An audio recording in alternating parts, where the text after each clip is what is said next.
Welcome to BALA SRIVIDYA Academy, Vijayawada. So today we have to discuss one of the important topic in chemistry, that too in atomic structure, that is Bohr's model.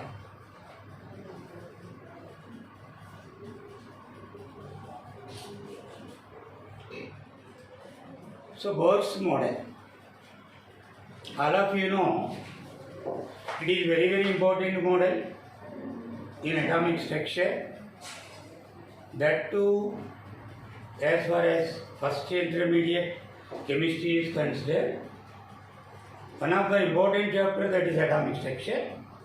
So in that chapter, in today's class, we have to discuss the points regarding Bohr's model. Before discussing the postulates in Bohr's model, first of all, we have to discuss what are the major and main defects in Rutherford's model, how these defects are rectified in Bohr's model. So actually, what are the defects in Rutherford's model? According to Rutherford's model, center that is there in atom, it is said to be nucleus. Around the nucleus, electrons revolving in particular paths, they are said to be orbits. So altogether you have to know one thing. According to electromagnetic theory, any charged particle that moves with certain velocity may lose energy continuously. Ultimately what happened? So for example, it is an electron. So it moves around the nucleus like this. After losing energy continuously, what happened is that electron finally falls into the nucleus. Whenever the electron falls into the nucleus, what happened? That atom is collapsed. Collapsed means atom is destroyed. Actually, it does not happen. It may not happen. So why it may not happen? Why it may not fall into the nucleus? There is no answer from Rutherford. It is one of the defects. Now second defect is, suppose this revolving electron loses energy continuously. Whenever you have to record the spectrum, the obtained spectrum has a continuous band like this. Why? Because it loses energy continuously. That loses energy, that energy, it appears like this continuous line in its spectrum. But actually what happened is, whenever you have to see the hydrogen spectrum, the spectrum is like this. The spectrum is like this. That means what? Instead of continuous band, it has discontinuous lines. Discontinuous lines, definite lines. So it is a continuous line, spectrum. It is a discontinuous. Why? There is no answer from Rutherford. Therefore, these are the main and major defects in Rutherford's model. So how these defects are rectified in Bohr's model? That you have to discuss one by one.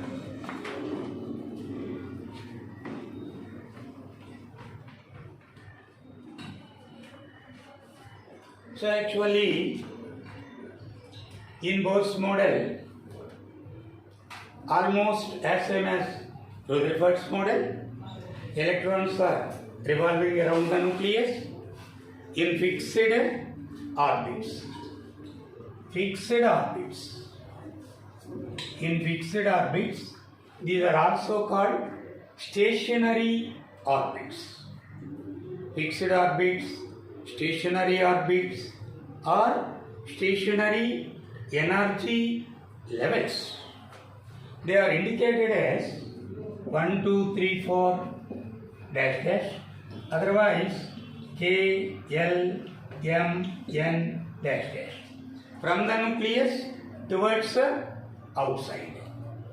So actually these are said to be fixed or stationary orbits.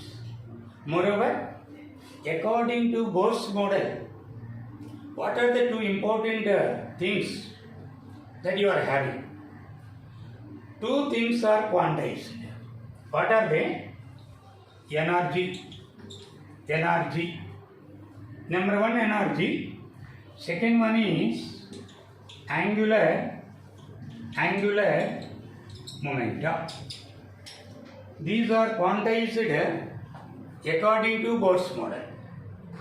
This type of quantization, it is not there in Rutherford's model.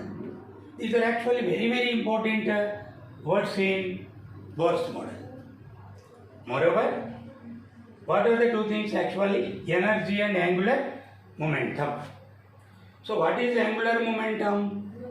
Angular momentum, mvr is equal to nh by 2 pi. So almost integral multiples of h by 2 pi.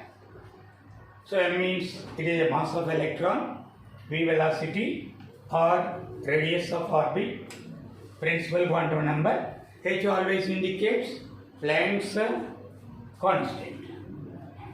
So moreover, energy of the orbit actually remains constant according to Bohr's model.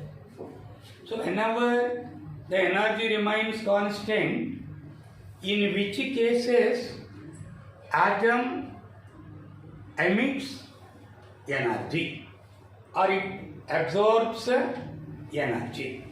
So that is very, very important thing. For that purpose, we have to follow one formula. E2 minus E1 is equal to h nu. Whereas E2 indicates higher energy level, E1 indicates lower energy level. E2 minus E1, that means delta E, change in energy. So that means what? In general, energy is not emitted, energy is not absorbed. In only two cases, either energy is emitted or energy is absorbed. What are they? Suppose when electron, suppose it is a nucleus, first energy level, second energy level, like this. For example, when electron jumps from second orbit to first orbit like this, electron, second to first, ultimately what happened? Energy is released. Why? Second orbit has more energy, first orbit has less energy. That difference in energy, it is emitted. For example, when electron jumps from lower to higher, that means what? First to second. This difference is absorbed. So therefore, there are two chances. One is energy emission, one more is energy absorption. When these are possible, when electron transmits from one energy level to another energy level. Otherwise, energy remains constant. There is no change in the energy. So therefore, emission of energy is possible, absorption of energy is possible according to Bohr's model in certain times, that is indicated by the formula delta E is equal to E2 minus E1, that must be equal to h nu. So remember one thing. First of all, you might know one thing. The famous and familiar model, Bohr's model, it depends on Planck's quantum theory. Planck's quantum theory. Very, very important theory. Planck's quantum theory. That is the basis of Bohr's model. How you can say it depends on Planck's quantum theory? Now, you have to see one point. Energy emission, energy absorption. Both are in the form of quantas. Quantas. Quanta. That term was proposed by actually Planck. Quanta means it is a packet of energy. Each packet quantum, that is equal to h nu. Quantum. One packet of energy, h nu. So all of you know one thing. It is integral multiples. That means what? 1 h nu. Otherwise 2 h nu. 3 h nu. Like that. Not in the form of fraction or 0. So whatever it may be, it depends on Planck's quantum theory. Now, depends on these main postulates. Now I can explain how this model rectifies the defects in Rutherford's model. Rutherford's model. So how these defects are rectified? So actually what is the first defect? Electron revolving around the nucleus. Finally it falls into the nucleus. Yes, it is there in Rutherford's model. According to Bohr's model, that type of this type of transmission it is not possible. Why? Energy always remains constant. Whenever the electron revolving around the nucleus in particular orbit, its energy remains constant. It does not emit energy. It does not gain energy. Therefore, there is no question of falling the electron into the nucleus. Whenever it may not fall into the nucleus, there is no question of destroying of the atom. The atom may not collapse. So it is a clear-cut explanation given by Bohr's model. So therefore, atom is stable. Stable. It may not destroy the electron never falls into the nucleus because its energy in a particular orbit when revolving around the nucleus remains constant. Okay, it is the first defect that is successfully rectified in Bohr's model. Now we have to discuss the second defect. What is actually second defect? There is a continuous band like this in the spectrum. But in hydrogen spectrum, discrete lines are there. Why? The hydrogen spectrum, it has discrete lines instead of a continuous band. That you have to see one thing. So actually, in hydrogen spectrum, suppose it is the model of hydrogen spectrum, the lines are like this. These are discrete in nature. Discrete lines actually instead of a continuous band. The reason is, okay, right, energy of the orbit remains constant. Okay, that is there because it is energy is quantized. And then you have to see another formula given by Bohr, that is E2 minus E1 is equal to H. Suppose when electron jumps from higher to lower or lower to higher, what happened? Suppose when it jumps from higher to lower, a packet of energy, it is emitted in the form of quantas. each packet of energy emitted in the form of quantas that appears a line in its spectrum. And then there is a gap. There is a gap. And again, another transition of electron from higher orbit to lower orbit. Again you are having another line. Again there is a gap. Again another packet of energy. Quanta. It is released by atom.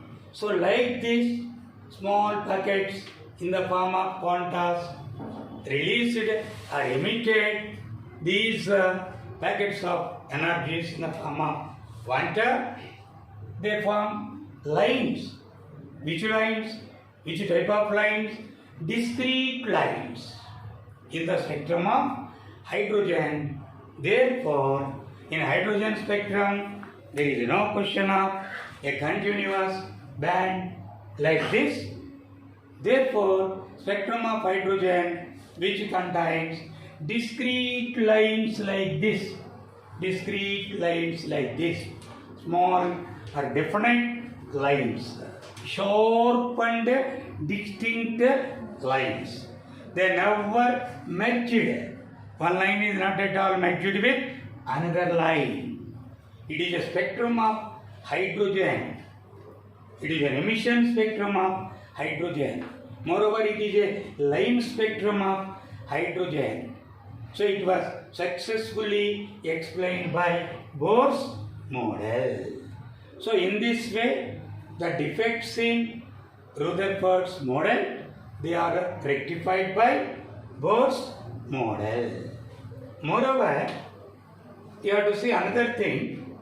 Bohr's model, mainly it is there to explain hydrogen spectrum.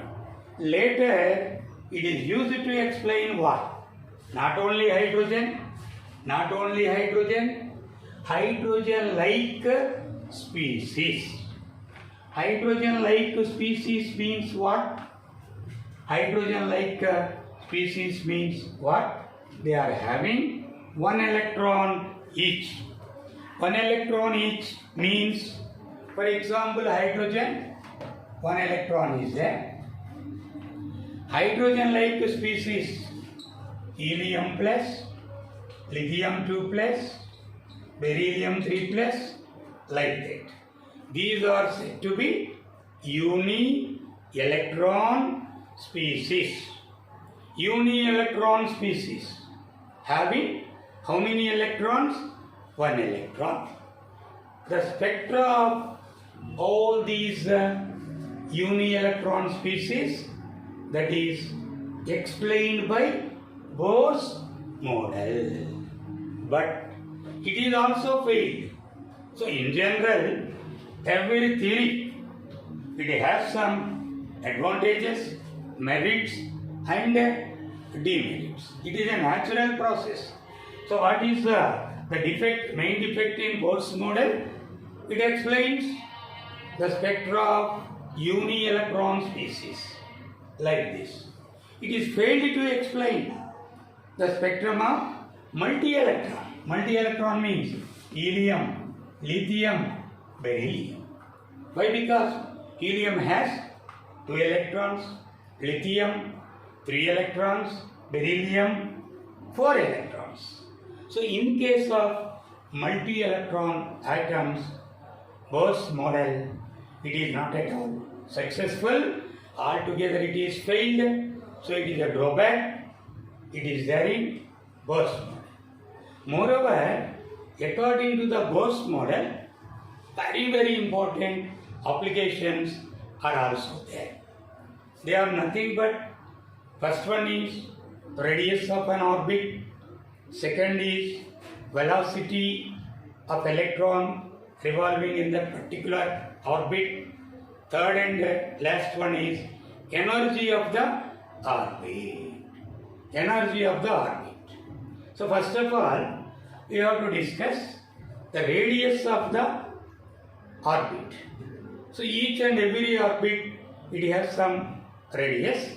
According to Bohr's model, what is the formula that is derived? Based on the postulates in Bohr's model. So, first of all, you have to discuss points regarding radius. Radius of what? Orbit. Radius of an orbit. So, actually, radius of an orbit, R is equal to 0.529 into n square angstrom units. Strictly speaking, it is meant for only hydrogen. Only hydrogen. There is no need of writing atomic number in the formula. Why? Because atomic number of hydrogen is 1. So it is a simple formula, indicates radius of an orbit.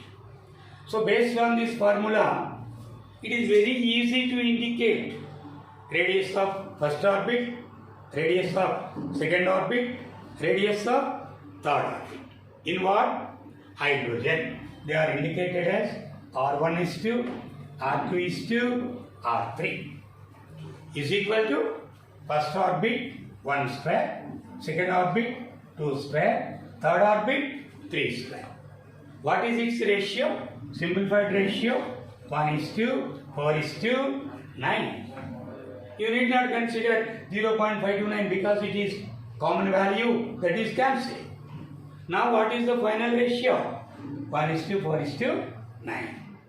It is applicable for only hydrogen. Okay. What about the other uni-electron species? For other uni-electron species or n 0.529 into n square by z angstrom units. N square by z, it is applicable for what? All uni-electron species. All uni-electron species, not only beryllium 3 plus, after that there is a carbon, after that there is a nitrogen, like that it is applicable. So actual formula Rn 0.529 into n square by z angstrom units. For example, z here it is in the denominator. It is applicable for all, it is applicable for only hydrogen. So for example, RH is to R helium plus is to R lithium 2 plus. In what orbit? In what orbit? First orbit. First orbit. So whenever these values are substituting in this equation, you need not write the value of 1 here because orbit number 1. 1 square 1. Z values 1 by 1, 1 by 2 and then 1 by 3. So because in case of hydrogen 1 atomic number, in case of helium 2, in case of lithium 3.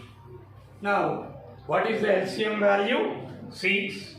By taking LCM 6, 6 is to 3 is to 2. 6 is to 3 is to 2. It is the ratio of what? Ratio of first orbits in what? Hydrogen, helium plus and lithium 2 plus. It is said to be the ratio. Here LCM is 6. 6, 3 times 3, 2 times 2.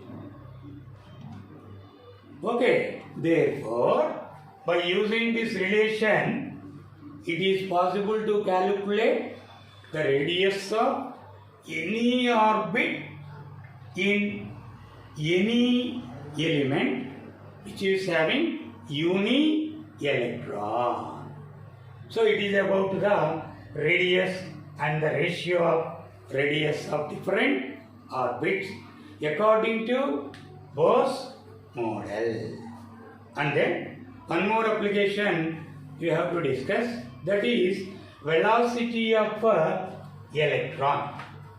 Second one is the velocity of electron. So what about the formula of velocity? V is equal to 2.19 into 10 power 8 by n centimeter per second. Centimeter per second. It is the velocity of electron in what element? Hydrogen. In hydrogen, it is said to be the formula. Formula of what? Velocity of electron. It is applicable for only hydrogen. So, by seeing the formula, each and every one must know one thing. Velocity of electron in first orbit, it is maximum. It is maximum, no doubt. Why? In first orbit, what is velocity? 2.19 into 10 power 8 centimeter per second. Because n value 1. Whereas in second orbit 2.19 into 10 power 8 by 2. Almost velocity is reduced to half. Velocity is reduced to half. In third orbit, velocity is reduced to 1/3. Okay, clear? So that means what? Velocity of an electron in first orbit, it is maximum. So why it is maximum in first orbit? Why it may decrease in second orbit, third orbit, like that? Main reason is what? The main reason is why the velocity of electron it is maximum in first orbit. Suppose if it is the nucleus, it is first orbit. It is second orbit. The distance in between the nucleus and the first orbit, it is less. It is less. Whenever the distance is less, the attraction of the nucleus over this electron is more. Suppose the attraction is more, what happened? Sometimes electron falls into the nucleus. That never happened. That means in order to overcome the attraction force of the nucleus, in order to overcome the attraction force of the nucleus, electron moves with high velocity in its first orbit. That is the main reason why the velocity of electron in first orbit is maximum. In order to overcome the attraction of the nucleus. Suppose whenever it is in second orbit, ultimately attraction force of the nucleus may be decreases because the distance is more. The distance is more. In case of third orbit, the distance still it is more. Ultimately what happened? Electron moves with less velocity in other orbits. Second, third, fourth, like that. But you can remember one thing, this formula is applicable for what? Only hydrogen, not other uni-electron species. For other electron species, what is the formula? V is equal to 2.19 into 10 power 8 into Z by N centimeter per second. Z by N. Z here is in numerator. So for example, what about the velocity of helium plus? In the place of Z, you have to write 2. First orbit means N is equal to 1. Lithium, in case of Z, you have to write 3. Now the ratio 1 is to 2 is to 3. Like that, this formula is applicable for velocity of electron in any element. Any element in the sense, elements with uni-electron. Means what? Single electron. Okay, right? Now, in next class, we have to discuss other points. Other points in the sense energy and then other defects in Bohr's model. Before that, first we have to discuss energy of the orbital. Moreover, few points regarding this academy I have to say. So actually, in our academy, Vijay Academy, section-wise strength, it is minimum. Minimum in the sense 30 students for each class. Only 30. Only 30. So actually, previously I am working in reputed institutions in AP, corporate colleges. Now in that colleges, think over the strength of each section. Sometimes I have my own experience. I have teach a lesson in those sections. So actually 30, 40, never you have to see this strength. Minimum starting from 60, sometimes it may be 90 or 100. 90 or 100, it is a fact. It is a fact. So you must know all these things. Suppose in a classroom, strength is limited, concentration of the faculty, it is more. Ultimately, benefit goes to student. So moreover, in this aspect, lastly, I have to give an example. In last year, NEET, there is one reputed institution in Vijayawada. One girl student, she paid nearly 5 to 6 lakhs, I think, to the NEET long term. Finally, in NEET examination, she got only 72 marks in chemistry. Whereas that student joined in our academy. So in that NEET examination, after that, she got 132 marks in chemistry. Now she paid more fees. There is a brand. So actually, brand, it is not important. What are the things that are going to happen in that academy? Directly, you have to come here. And what about the strength? What about the staff? You have to inquiry for those things. And then finally, you have to take decision to join in the NEET long-term course. Okay, thank you.